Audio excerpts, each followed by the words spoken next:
Hi guys, this is Joy and it is day 11 and this is a layout I'm doing for Christy's Beautiful Life. Please like and subscribe. I will try to catch up. I'm about a week behind on this, but there are so many beautiful sketches. I want to do all of them, and because I'm kind of crazy, I have to do them in order. It's kind of like reading books out of order, I guess. So this is the sketch that I'll be doing today, and it is by Cappy Price. And when I saw this layout, maybe because I needed to work on my grandson's first birthday, I thought softball. So remember I said that from each sketch I try to look at the sketch and say, what is the big takeaway and what are some things that I can add to this layout that I may or may not have done if I was not doing a challenge. So this is the swoop. This is where I got the idea from the softball. And also I knew I could do this and this. So I am actually, this is the first time I've ever done, maybe the first time I've ever done an 8x8 album. So I thought I would be really super quick. But it took me most of the day to figure this out. And I have some fun techniques that if you hang with me, I will show you how I did the DUI stencil. So I made a stencil so that I could do the softball, and I have actually stitched on that. I'll show you that as well. So it was so much fun. Thank you, Cappy Price, for creating this beautiful layout. And if you have not done Christy's Beautiful Life, I would encourage you to do so. And remember, if you're one of my peeps, the monthly challenge is to do any of the layouts for Christy's Beautiful Life. So here we go, and hopefully I won't forget how to tell you to do different things. So here I go. So I made it a 2-page layout, which was fairly easy to do because an 8x8, it's just a little bit bigger than a 16. It's 16 by 16. Well, it's 16 by 8 instead of 12 by 12. So I'm not mathematical, so it doesn't seem like it's taking up much more space. So I want to show you a couple things first. So the first thing that I did with this one was I wanted to create the stitching on it. So I cut it out on the Cricut. And there were little teeny tiny pieces. I'll show you how small these pieces are. So I cut this so I am a librarian, and so I used to laminate. And so when I laminated, there would be this leftover stuff that just got thrown away. So I cut my stencils out of it. So this is how small that was. And I thought, I do not want to glue that down on my paper. So what I did instead was I thought, I wonder if I could stencil this. So I took the paper, just the cardstock, and I sponged this on here and created this. So I want to show you how this works. So I have an 8x8 paper, and I have my DIY stencil. The thing is I've lost this thing twice. When you make stencils, I think I need to write on them or something, because they it's really quick to lose them. So you can see, I don't know if you can see this or not, but here's my stencil. So I am going to quickly sponge on this. I have my mess mat here, and I'm having the sketch has the kind of swoop thing going, but I'm not going to do both. I just want to show you how I did it so that if you want to try it, you can, and you'll see how easy it is. So I just took a dauber and I sponged.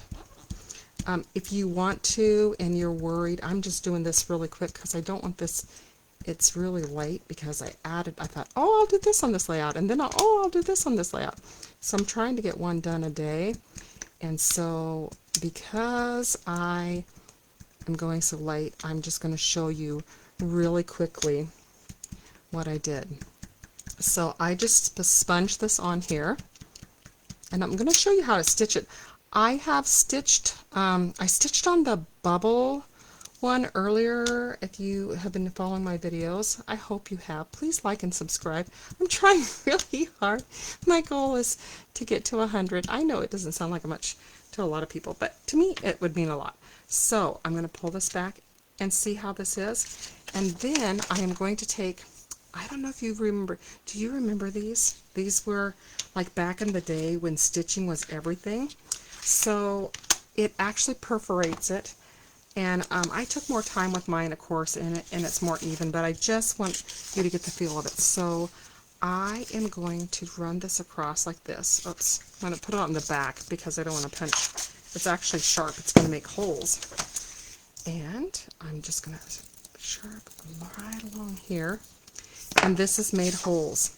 So this thread, this is not, it's kind of funny. This might be Stampin' Up! Thread. I know that I bought the new, there's a new suite coming out that we as demonstrators, we were able to do the Creativity Now, and they have thread that's super similar to this, and I was at a garage sale, and I bought this before I was ever a demonstrator, but it feels just like it. So I'm going to show you what I do. So I'm taking my needle, and see how their holes are on the back? I'm starting this way because I'm going to pull it through, and then what I do is I don't have my washi tape with me, but just trust me when I say I put washi tape right here like this, and then I'm going to come back up this way, and then I'm going to, I was in a hurry-scurry, so I'm going to pull, you can see how I'm pointing this one through. Go back through here. And I'm not for sure, when I was a little girl, my grandma's neighbor taught me how to embroidery, and I'm not for sure what this stitch is called, but it's a good one. And so I am just going to take it around like this, and then I'm going to come up again. This one, it's nice if your dots are not quite so close to the end. So I'm going to come with this, and then I'm going to go back stitch. So it's kind of like a back stitch, and I'm just going to keep doing that. And then it makes it a really cool softball or baseball. My daughter played softball for a million years, so this is definitely a stencil that I'm going to use. I keep my stencils in a 12 by 12 binder. At a garage sale, I found some Totally Tiffany things, and I slide my smaller than 12 by 12 stencils in those containers. See how I'm just backspacing?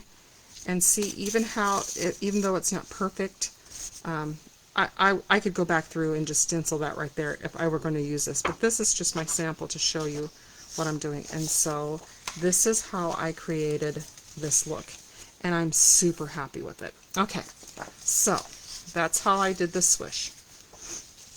Let me show you. I have a couple other things I would like to show you as well. So when I was cutting this, so on the layout, you can see she has a layout right here, and I might find some things later on. I just am not a real embellishy person. I'm just kind of a little plain girl, you know. I grew up plain, so my pages are kind of plain. And so I'm going to put this here, and this is just a strip of, I believe that was from Stargazer, from Close to My Heart. It's a retired pack that was bulk. I always loved buying the bulk, and then I had things that I could make kits and stuff out of. So that goes like that. So, and then I used this wonderful, actually, I have 3 different die cuts here. So I told you previously that I love die cuts. So this is the new one from Stampin' Up. It is called Alphabet a la Mode. And because I was going 8 by 8 and I had a long title, I was thinking, how am I going to put that on there? And then I remembered this is super thin, and I love how that looks. So the next thing that I did, and so then I just added number 1. So he is wonderful. See what I did there? Okay, so the next thing that I did was I am popping up, this picture, and I'm going to put tags behind it like this. So I'll show you how I did that. when you are doing tags, see how I have this one right across here? That's because I don't want the tags to get lost when I am sliding them down. This way it's interactive. And because an 8x8 is so small, and I will make the tags long enough that you can pull them out without having to slice your page or whatever. I'm just, you could do that, but by 8x8 you literally could reach in and pull it out. And I didn't want my tag getting lost, so I always put something like that. And see how I formed a pocket by using the tape. And this is how you get interactive elements. So I'm going to go ahead and attach that on here like this. And so she has 3 pictures, but it's a 1 page. I have 3 pictures, and it's a 2 8x8. So I'm going to set this one right down here like this. And you don't see, I don't have to take the adhesive off here.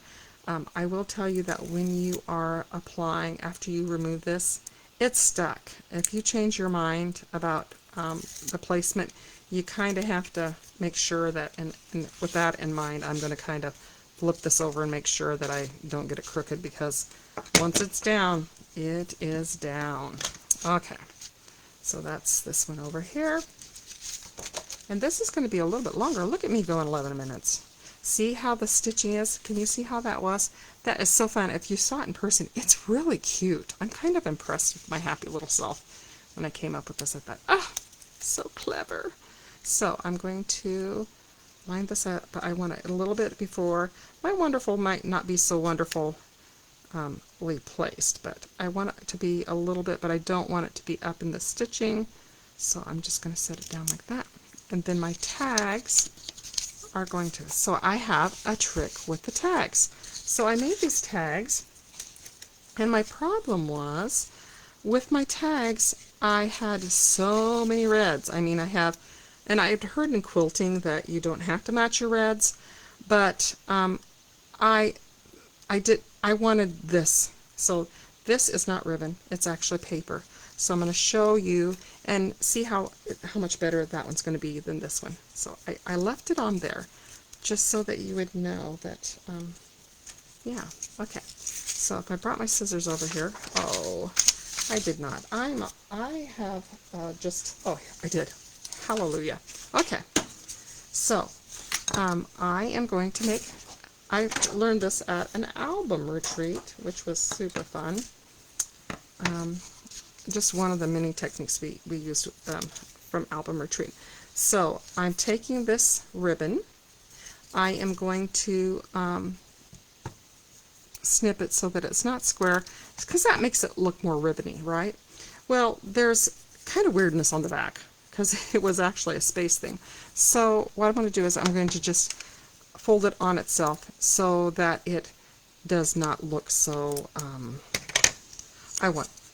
yeah, so I don't want people to see ships. I want people just to see ribbon and think, oh, that's a cute ribbon, and they'll never know that it's paper. So I just glued it down, and I am just folding it over on itself, and then I'm going to have to adjust a little bit. I'm going to make my, like that, and like that, and then I will fold it over here, because we had this, and we couldn't have naked tags. Naked tags. So, and then I'm just going to go ahead and borrow from this one. I'm just going to take my red thread and put it here. So tomorrow, I say this every day, tomorrow I think the layout that I'm going to do tomorrow is going to be super easy. I say that every time. I'm sure there's a way. The reason I say it's going to be easy is because it will only be a 1 page for me. It will be 8x8, and it's going to be the first page of this little album, and it has a large picture. So I'm thinking maybe I'll be able to do it just ever so quickly. Wouldn't that be a lovely thing? So I'm just tying this. So I hope that you are enjoying this video. Please like and subscribe. I really would love to have and I will put still pictures on my on my regular Facebook page, which is the same name as this channel, which is Joy Ani Scrapping in My Own Private Idaho. I will say that I am a Stampin' Up! Demonstrator. The materials that I'm using today are mostly retired, close to my heart, but honestly, this could be any cardstock. And what I was thinking is you can change this up and make it your team colors. You could change the ribbons and the matting and this piece right here, and you could make it a team page. It could be 12 by 12. So I hope this gives you some ideas. I know it gives me some because I have hundreds. My daughter played softball. I think she played 1 year in college, maybe two years in college, and from the time t-ball all the way up. So we have lots and lots of softball pictures. So anyway, I'm really happy how this turned out. Thank you very much, Kathy Price, for creating such a beautiful layout. I did follow the ideas, I think, and I could add some little foofy things, and I might do that later, but I'm happy with it right now. So I hope you'll like and subscribe. Talk to you later. Thanks. Bye.